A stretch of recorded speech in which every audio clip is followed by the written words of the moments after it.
Hey there, it's your boy Foxy, back for more relationship stories. The first story of this episode, the OP out of the blue, got contacted by her fiancé's older sister, asking her to mediate and help them reconcile him with family. Now, OP knew a little about why her fiancé cut contact with his family, that she never even met them nor introduced to them because of what happened, and now she's asking advice on what to do, or should she even interfere? Now let's read the story. Original post: me, 28 female, and my fiancé, 34 male, have been together for 4 years now. He was in a previous marriage before we met that ended in divorce, because his ex-wife had a long-term affair. During their marriage, my fiancé was diagnosed with cancer and went through a very tough battle. During that time, his family found out that his wife was cheating on him through a third party, but they didn't tell him because he was very sick. They basically hid the truth from him and let his ex-wife be around him. My fiancé thankfully won his battle, and towards the middle of his recovery, his ex-wife came clean because she felt guilty. She told him that she wanted to come clean before, but his family convinced her to keep quiet for his sake. My fiancé felt betrayed by both his wife and family. When he got better, he divorced, and eventually moved away from the city that his ex-wife and his family lived in. He very rarely speaks to his family, maybe 2 to 3 times a year, and they tend to be very short and superficial conversations. His relationship with his family is very strained and practically non-existent. I've never met any of his family members for the entire time we've been together. They haven't come to visit, and he hasn't gone to visit them.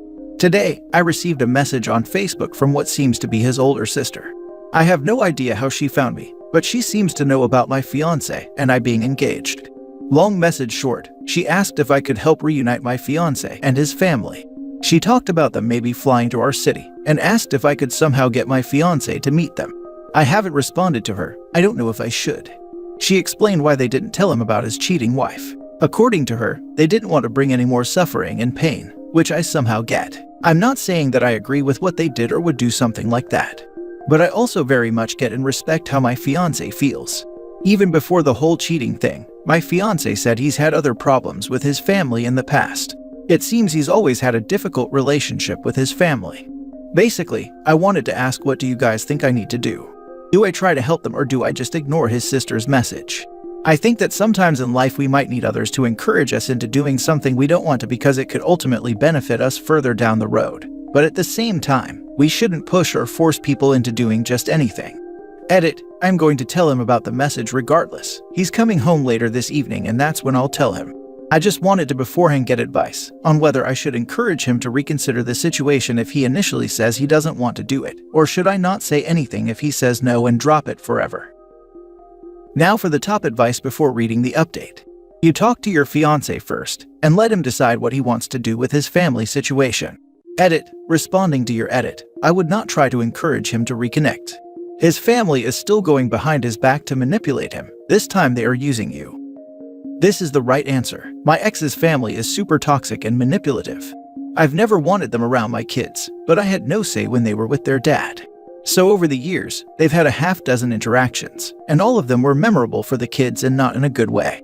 Their dad hasn't been in their lives since my oldest was in late elementary school, so they weren't exposed to them after that, and the family didn't reach out. So for 6 years, the kids had no contact with them and they made no effort to contact the kids even though they were 10 minutes away from where we lived. When their grandfather died, their dad's side, the kids were left $100,000 each. And that's when the Facebook messages started, wanting to be in their lives, and talking about how family is so important. I told my kids that it was up to them what they wanted to do, but until they were 18, 15 and 17 at the time, I wouldn't allow them to give anyone money, including myself, because it was left to them for their future. Both of the kids said that they wouldn't forget how they were treated by them when they were younger, and they don't want anything to do with them. I told the ex-in-laws that the kids didn't want to see them. They started trying to get me to make the kids, then they tried to convince me that they were different now. I finally told them that I let the kids read every message they sent, and it was up to them what they wanted to do. They got angry that I let them read the messages. That's when my oldest laughed and said that she knew they were up to something, or else they wouldn't be mad. And she's right. My point to all of this is, manipulating you and trying to use your good relationship with your fiancé to get what they want is a sign that they haven't learned anything. They're still manipulative and don't even think they've done anything wrong. Tell your partner, heck, show him the message, and let him decide what to do. He's the one that knows them, knows the wrongs they have done, and knows if that's something he wants in his life. He is your partner, not them. He's the one who you share everything with, not them. So they can't get mad at you for letting him read the messages. And if they do, they were being underhanded and manipulative to your fiancé, again. Then you can see who they are too.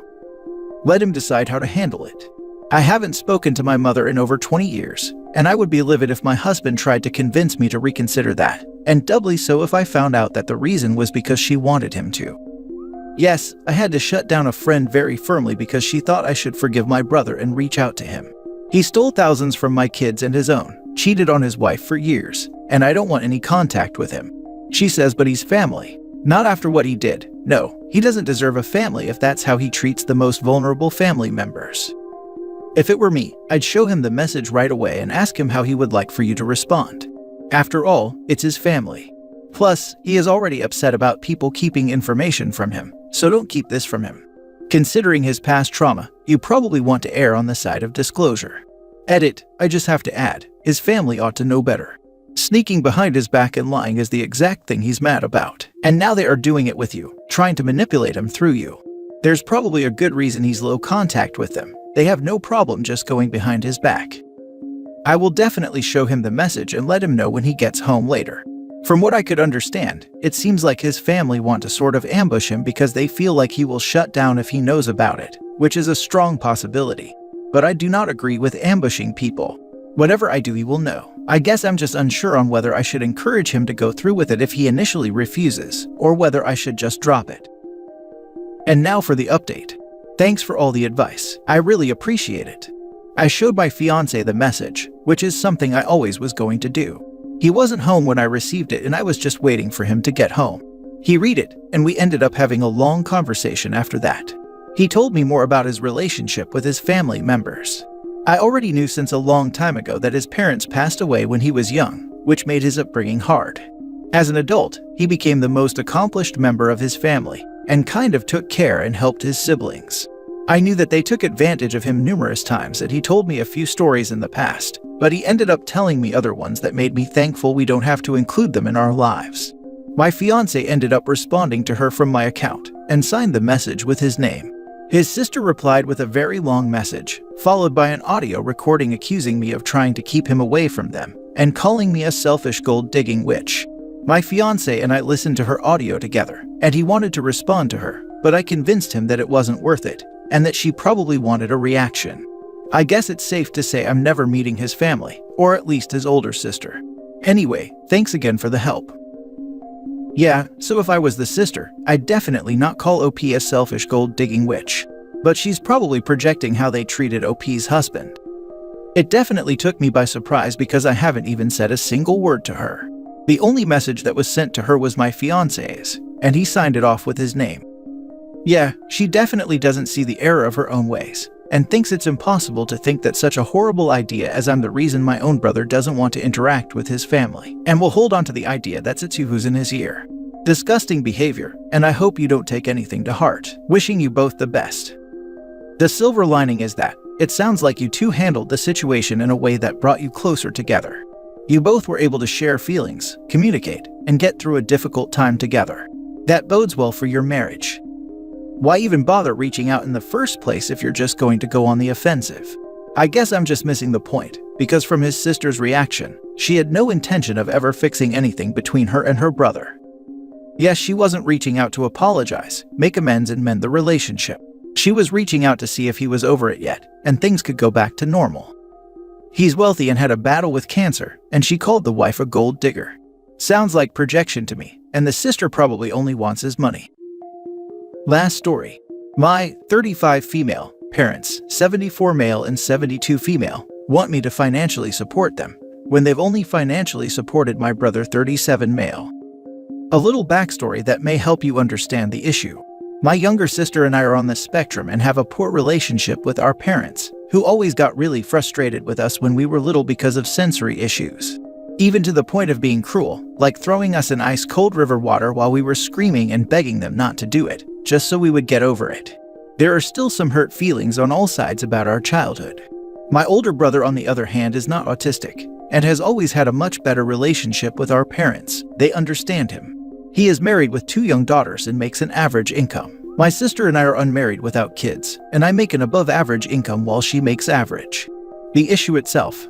My parents are both in their 70s and didn't save for retirement. They have always made a lot of money, and I only had a basic understanding of their retirement plan over the years, which was basically to sell their homes and travel around in an RV. I was pretty sure they would have enough to retire, simply because their incomes are so high, but they have been pushing off their retirement for a long time.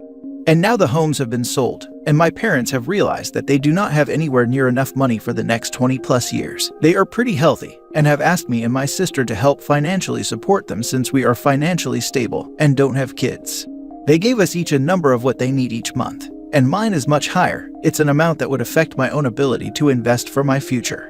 But the main issue here is that, over the years they've given tens of thousands of dollars to my brother. They paid his rent in his 20s while I lived at home because I couldn't afford rent. They gave him a $60,000 down payment for his home, while I am 35 and still renting in a very expensive housing market. They paid off his student loans when he got married. They paid off his older daughter's medical bills from a difficult birth, and up until they retired, were even paying for their groceries online through Instacart. We've discussed this many times, and the reasoning for them not supporting me and my sister is because they said it would be good for us to be independent and learn not to rely on other people, and also because we are not married and don't have kids. And it's true that we are both really happy, functioning adults with good jobs that we love. But my 20s were very traumatic. Working such long hours while going to college and sharing a bedroom with my younger sister was absolutely exhausting. I would come home crying, and they would just roll their eyes and say, "It's just work, everyone has to do it." Except I guess my brother, because he never had a job while he was in college. So, I'm sure you can tell by now that I really resent this, and I told my parents that I would be comfortable supporting them, as long as my brother made some kind of an effort to pay back what he owed them. And using the word owed was bad, because they made it very clear that those were gifts that they were happy to give him, not loans, and they wouldn't accept being paid back even if he offered. Now they're very upset with me, and say I'm causing problems with the family and we need to go to group therapy again. I feel like a therapist would definitely side with me in this, or at least understand that it's not my obligation to financially support my parents no matter what. But I would like to try to resolve this situation without it turning into a huge deal. My boundary is pretty firm though. I honestly do not want to support my parents if my brother doesn't, and I feel like it won't be great for my mental health if I just have to swallow that down. Any advice? Now for the advice. This is a golden opportunity for them to be more independent and learn to not rely on other people. Oh my gosh, why am I not smart enough to come up with stuff like this in the moment, lol. Don't worry, you can also tell them that they can't afford to retire and that they need to work. Everyone has to do it. Good luck flapping your own wings. Don't ever tell your parents how much you make ever again. Make sure all your documents, paperwork, birth certificates are all in order. This could get ornery fast. You don't have to participate in therapy if you don't want to. You're old enough where you can leave the group chat. Go live life to the fullest on your terms. What unbelievable nerve they have. Don't give them a cent. Seriously, not one penny. You owe them nothing. Your parents unfortunately don't seem like very intelligent people if they made such a serious miscalculation in their retirement planning and finances. Perhaps they are telling you this story because they are still unable to say no to your brother, and they continue to deplete their savings to support him. Your brother, the golden boy, owes them a great deal, so perhaps they should go live with him. Do not disrupt your own retirement planning to bankroll theirs. Any money they guilt trip you into handing over will only be given to your brother if he says he needs it. You know they've probably left all their assets to your brother, don't you? Do not give them anything. When they start needing home help, let them deplete their wealth and go into a state-supported nursing home. Thank you for your advice. To be honest, I was also thinking it seemed like they had made a really serious miscalculation, in a way that made me wonder if it was like early signs of dementia, especially for my mom who works in finance. They have not been living like people who weren't sure about how they were going to fund their retirement. But then you said they probably left all their assets to my brother, which has been a big joke among me and my sister for years. And now I wonder if they just want more money to live on so that they don't have to dip into what they were planning to leave my brother. And his kids, who are their only grandchildren too, to be fair. But it could also just be the fact that the stock market is far different than it was 4 or 5 years ago, with the pandemic. I'm honestly not sure. I agree with you. Let the golden child support them. Keep your money, you've earned it. And make sure you save some of it for retirement. And don't give all your money away to your golden child if you don't have enough money to pay for your own retirement.